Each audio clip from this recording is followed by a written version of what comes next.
오늘은 이 본문 말씀을 가지고 무슨 말씀을 하시든지, 자, 제목을 기억하세요. 무슨 말씀을 하시든지, 이 제목으로 말씀을 함께 나누도록 하겠습니다. 여러분들 생활하다 보면 가족이나 친지나 혹은 마을 주민들 가운데 잔치하는 분들이 있지요. 잔치집에 가보셨죠? 잔치집에 가면 반드시 있어야 할 것 몇 가지가 있습니다. 꼭 있어야 되는 것. 잔치집에 가면 뭐가 있어야 됩니까? 첫째로는 음식이 있어야 됩니다. 음식도 풍성하게 많아야 됩니다. 두 번째로는 잔치집에는 손님이 많아야 됩니다.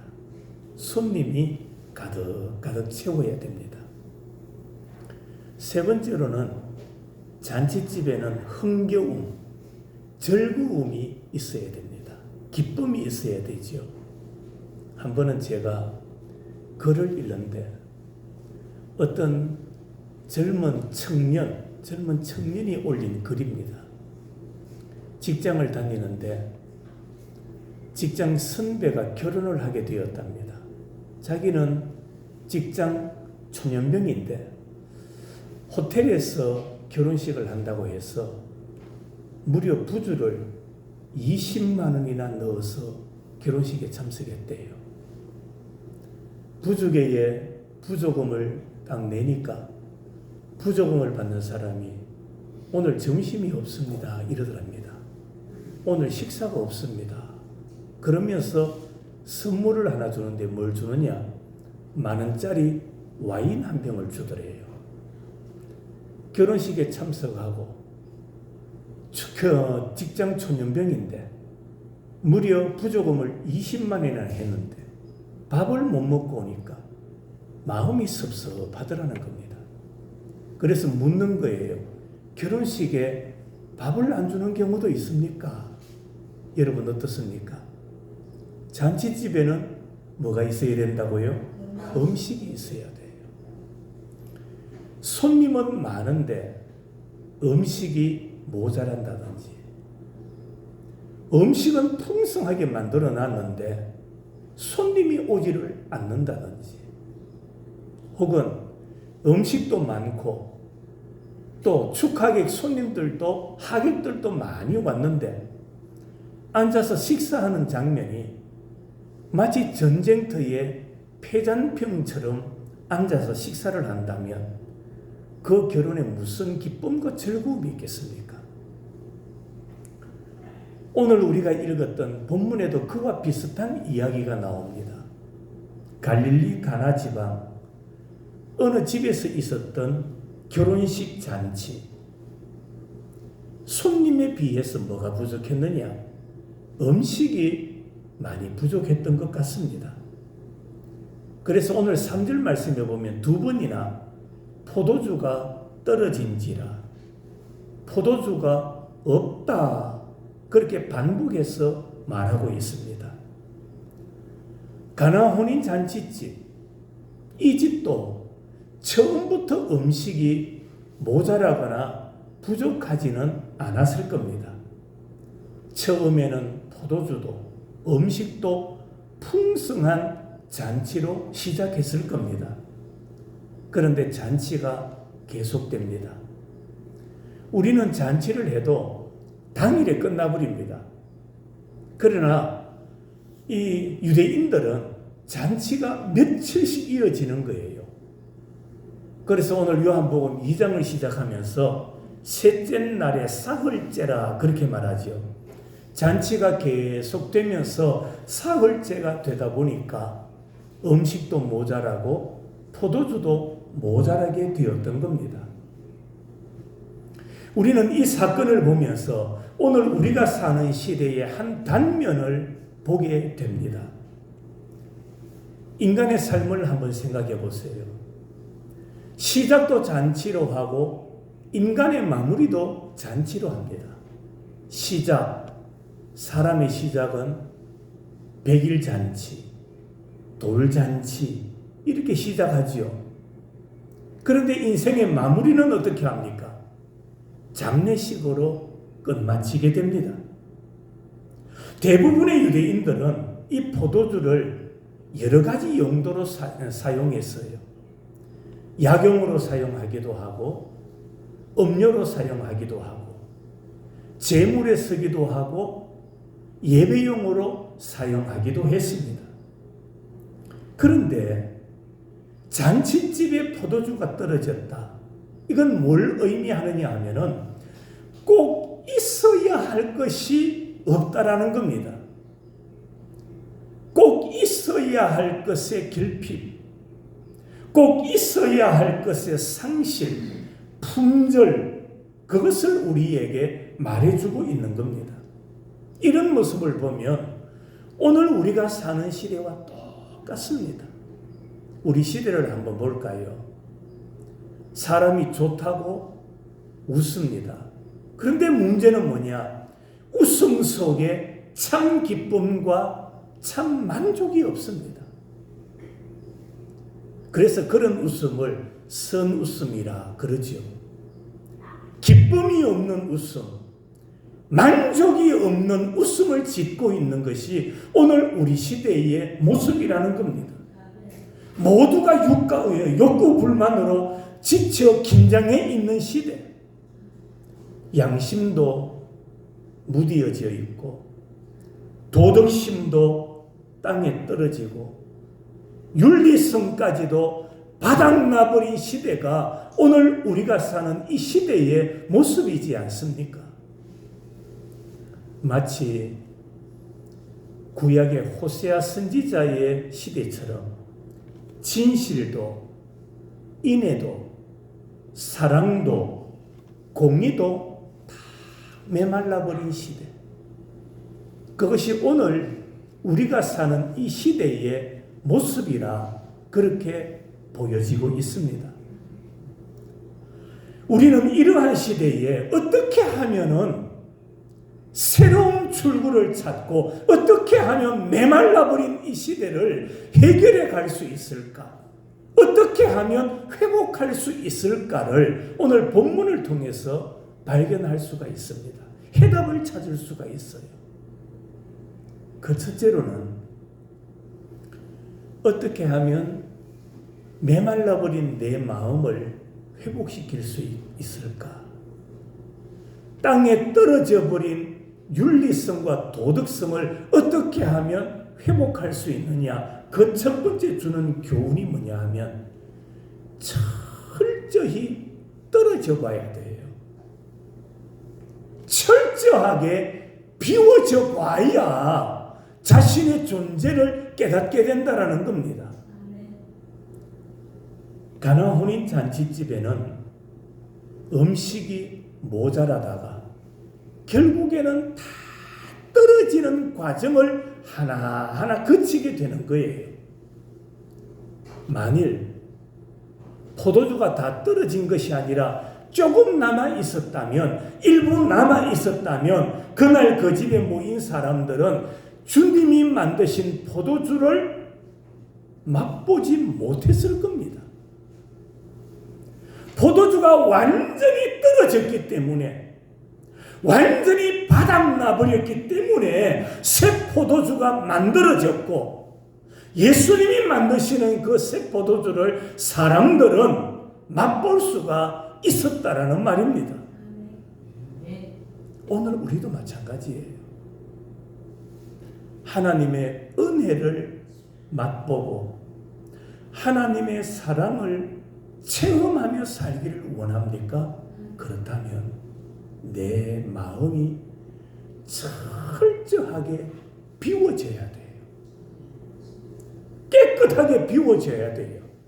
일부 남아있으면 안 돼요. 남아있으면 하나님의 은혜를 경험할 수가 없어요.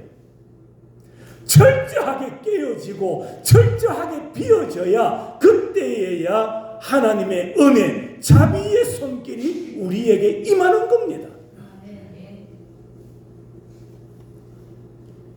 그 대표적인 인물이 신약 성경에 나오는 베드로입니다.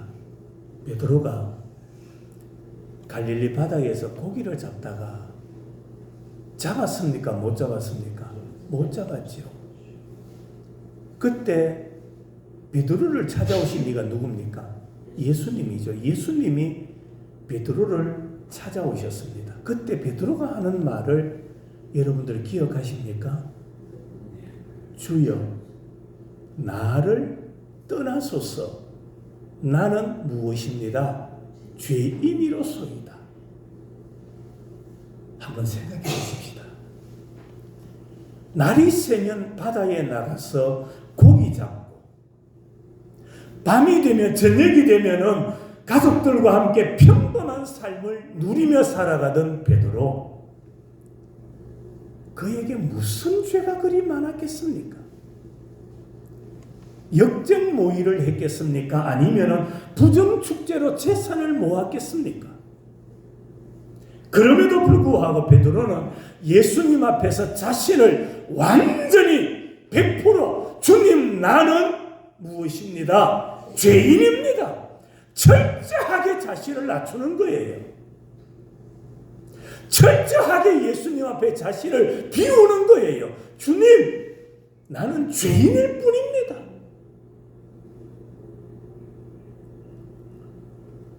여러분, 내가 만든 포도주가 완전히 바닥나야 돼요. 내가 만든 포도주가 바닥이 나야 그때에 주님께서 만드신 포도주가 항아리에 채워지게 되는 거예요. 내 노력의 포도주가 남아있으면 안 돼요. 내 노력의 포도주가 남아있으면 그것을 자꾸 드러내려고 하는 거예요. 그게 떨어져야 돼요. 비워져야 돼요. 자신이 낮아져야 돼요. 내 것이 없어야 돼요. 비어진 항아리에 예수님이 만드신 포도주가 채워지게 되는 겁니다. 우리 주님께서 말씀하시기를 새 포도주는 어디에? 새 부대에 담아야 되는 겁니다. 여러분, 내가 만든 낡은 포도주와 주님이 만드신 새 포도주를 섞으려 하면 안 돼요. 섞으면 맛이 없어요. 내가 만든 포도주는 완전히 비어지고 깨어져야만 주님의 은혜로 만들어지는 이 포도주가 내 안에, 우리 가정에, 내 삶에 채워지는 은혜가 임함을 여러분들 믿으시기를 바랍니다.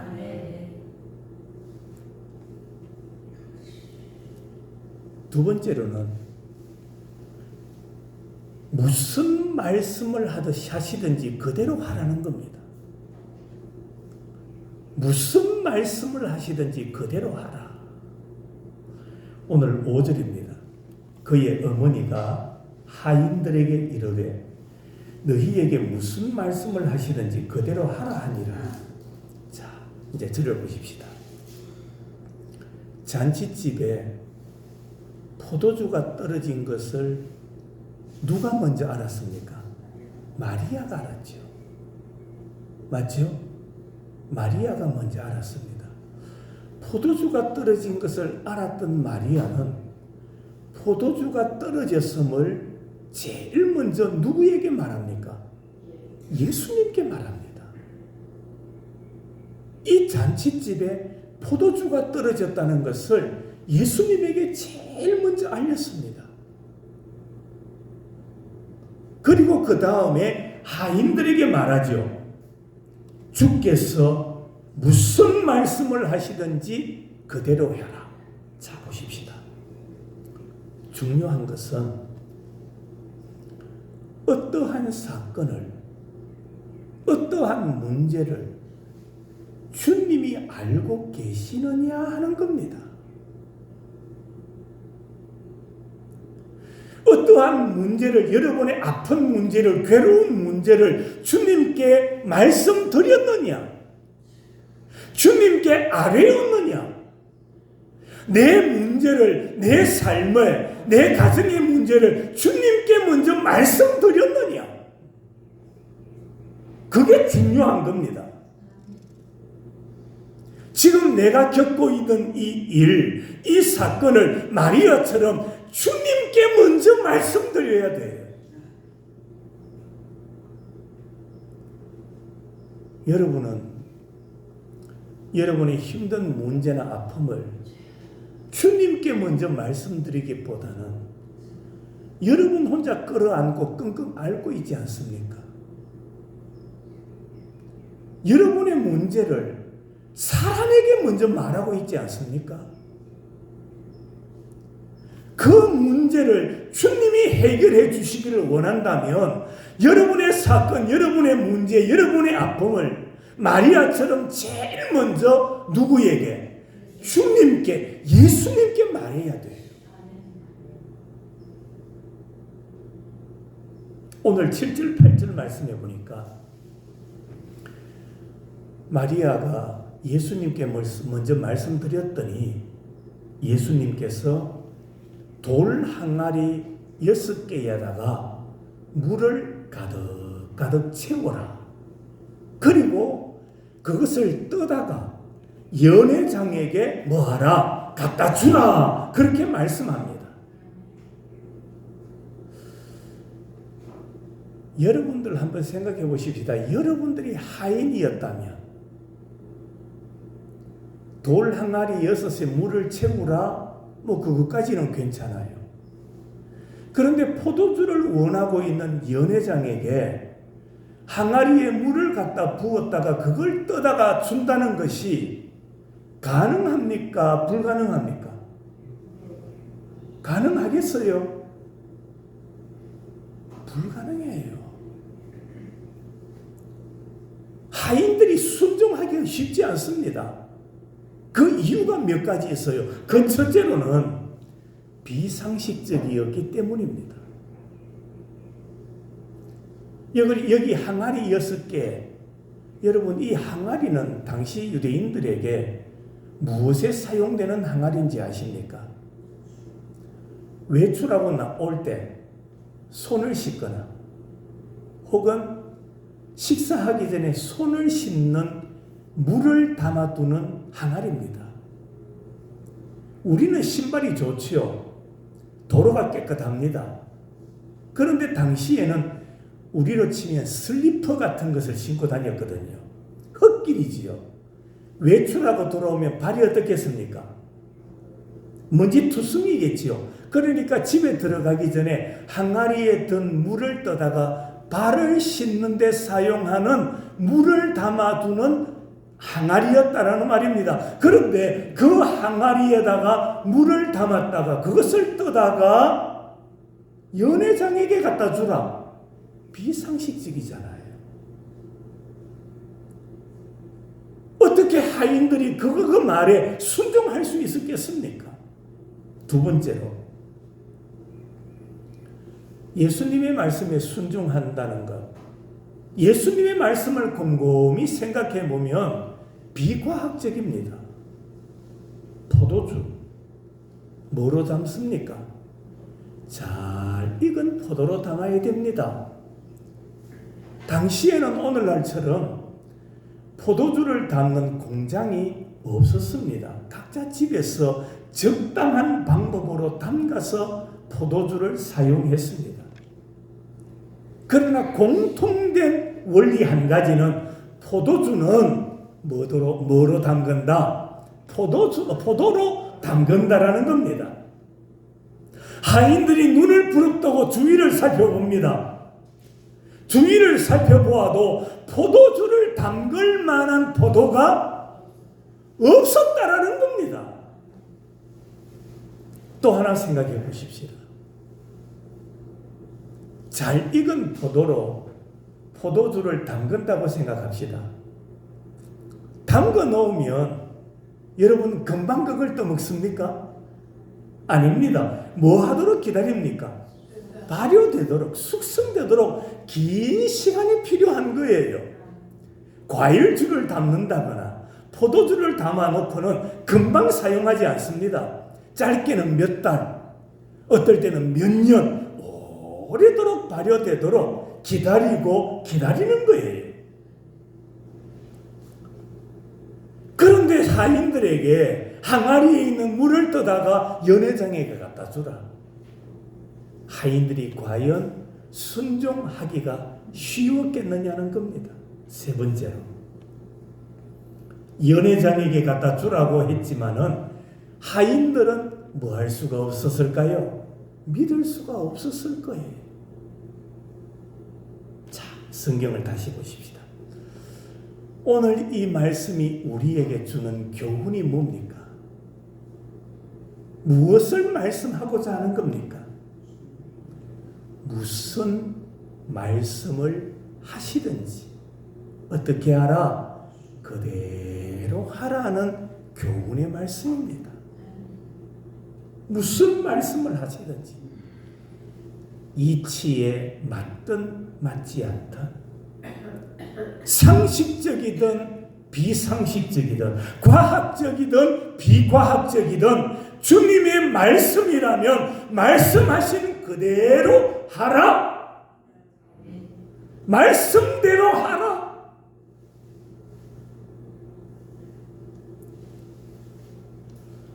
오늘날 우리가 하나님의 말씀을 들으면서도 그대로 순종하지 못하는 이유가 있습니다.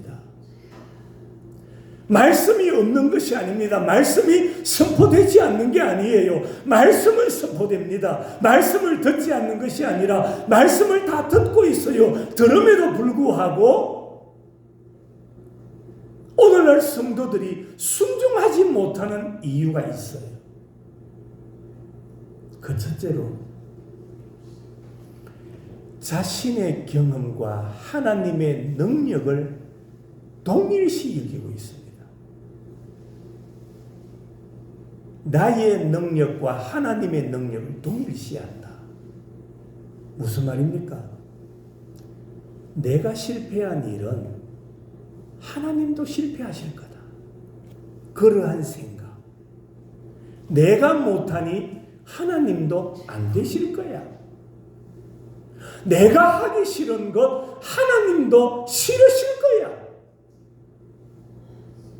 나도 할 수 없기 때문에 하나님도 할 수 없을 거야.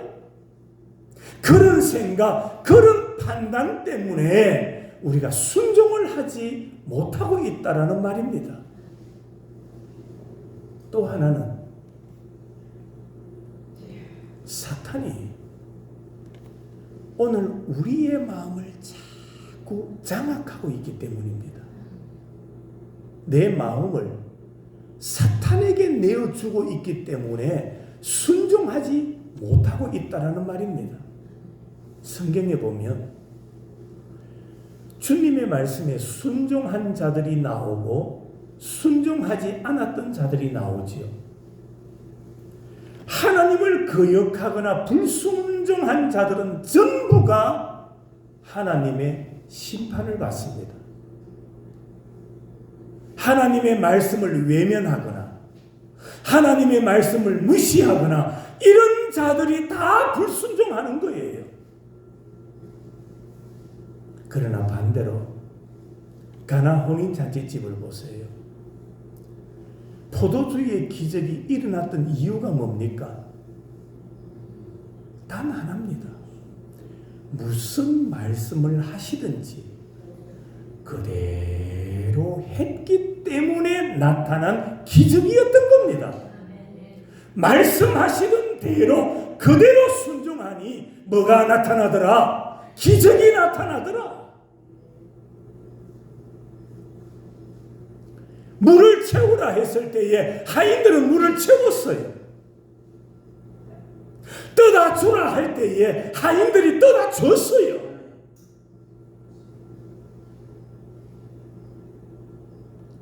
우리가 신앙생활을 하면서 이런 말을 합니다. 참된 신앙. 참된 신앙. 여러분, 참된 신앙이 어떤 신앙입니까? 어떤 신앙이 참된 신앙입니까? 말씀하신 그대로 순종하는 게 참된 신앙입니다. 말씀하신 대로 하는 것. 그게 올바른 신앙이에요. 돌 항아리에 물을 채우라 하시면 상식에 맞지 않아도 가득 채울 줄 아는 여러분들이 되시기 바랍니다. 떠다가 연회장에게 갖다 주라 하지만 내 상식대로 이건 포도주가 아니고 물인데라고 하지 말고 떠다 주라 할 때에 떠다 줄 줄 아는 순종의 사람들, 그런 자들에게 기적이 일어나는 거예요. 믿으라 하셨으니 믿으시기 바랍니다. 기도하라 하셨으니 기도하시기 바랍니다. 염려하지 마라 하셨으니 염려하지 마시기 바랍니다. 거기에는 다른 이유가 없습니다. 주님이 말씀하셨기 때문에. 요한복음 4장에도 보면 예수님이 찾으시는 사람이 있어요.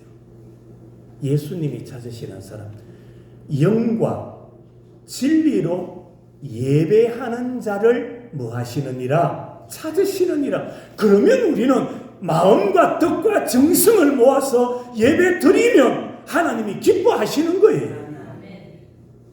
예배 나와가 자꾸 엉뚱한 생각하면 안 돼요. 오늘 점심 뭐 먹을까? 오늘 오후에 내가 어디 갈까?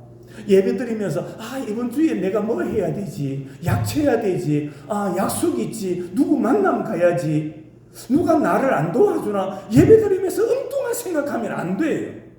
그건 다 비워야 돼요. 내려놔야 돼요. 그곳에 하나님의 은혜와 기적이 임하는 겁니다. 다른 이유 없습니다. 주님이 말씀하셨으니 말씀대로 행하는 것, 그게 올바른 신앙인이라는 말입니다. 기쁨과 행복을 다 잃어버린 가정, 기쁨이 바닥난 가정이라 할지라도 주님이 오시면, 주님이 찾아오시면 물이 변하여 포도주가 되는 기적이 일어나는 거예요. 삶의 의미가 사라지고 희망이 다 끊어져 버린 것과 같은 인생의 삶이라 할지라도 물을 포도주로 만드시는 주님을 영접하기만 하면 내 삶 속에 새로운 희망이 솟아나게 되는 거예요. 그게 생명력인 겁니다.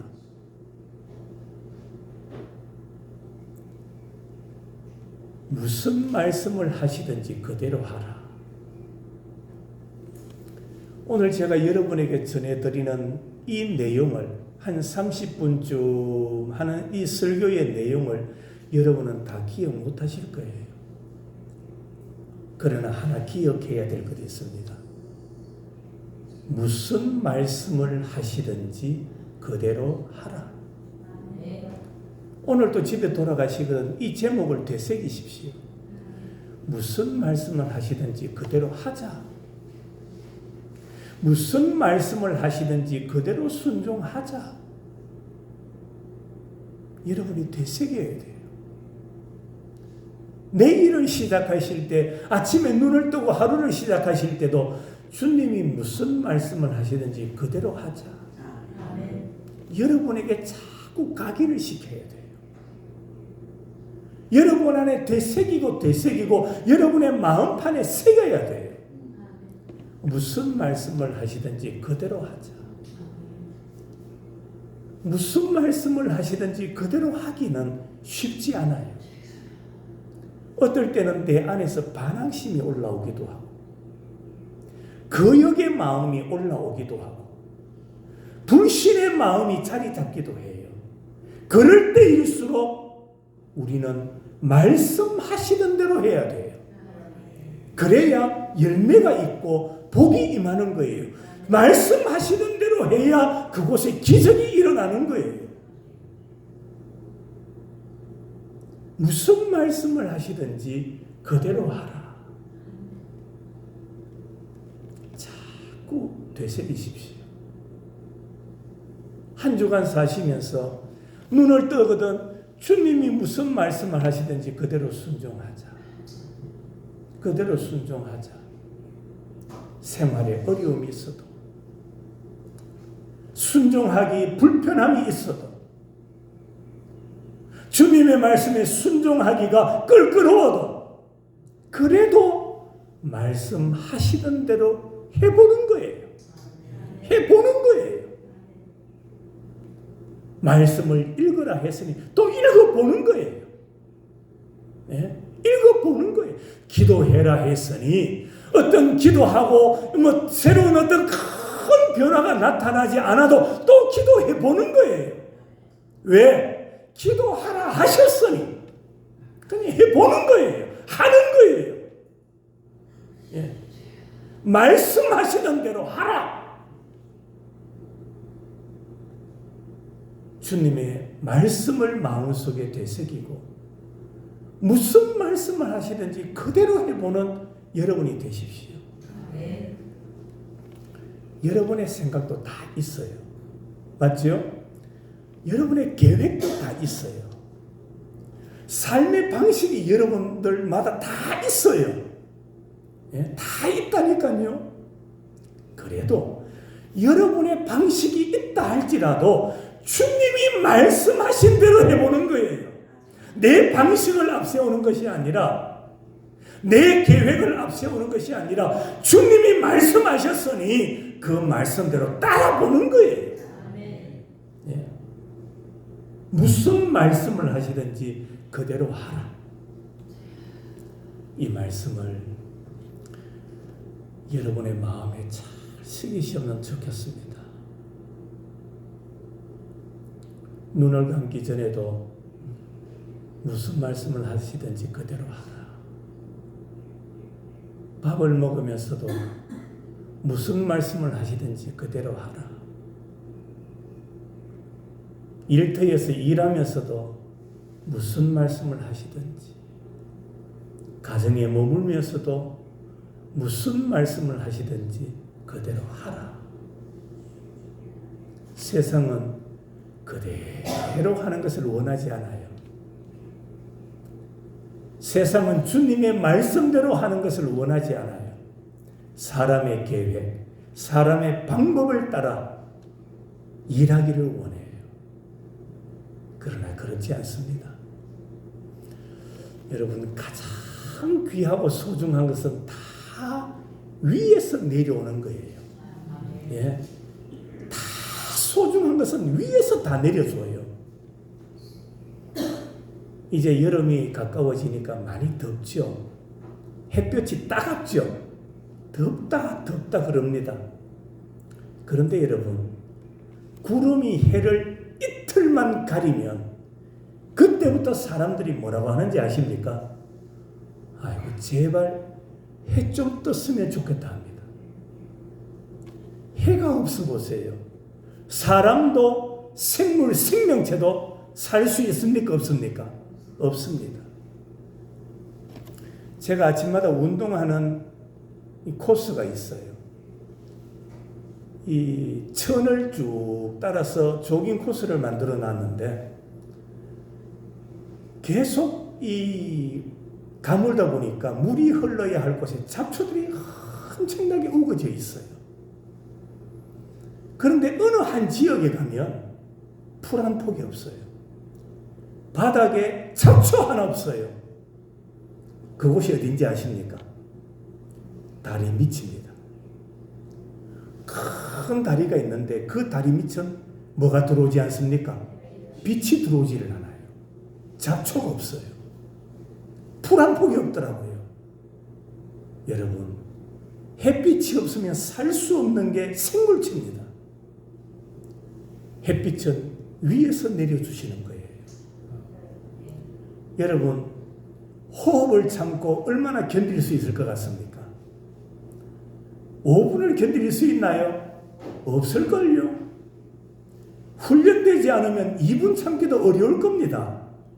공기, 맑은 공기, 우리가 호흡하며 살 수 있도록 누가 보내주십니까? 위에서 내려주시는 거예요. 가물다 뭐가 내려야 됩니까? 비가 와야지요. 아무리 땅을 파고 지하수를 파서 물을 뿜어다가 밭에 논에 물을 줘도 하늘에서 소낙비 5분만 내리면 보름 한 달 동안 노력했던 것과는 비교할 수 없는 유익함이 있는 거예요. 소중한 것은, 우리의 삶에 반드시 필요한 것은 다 위에서 내려줘요.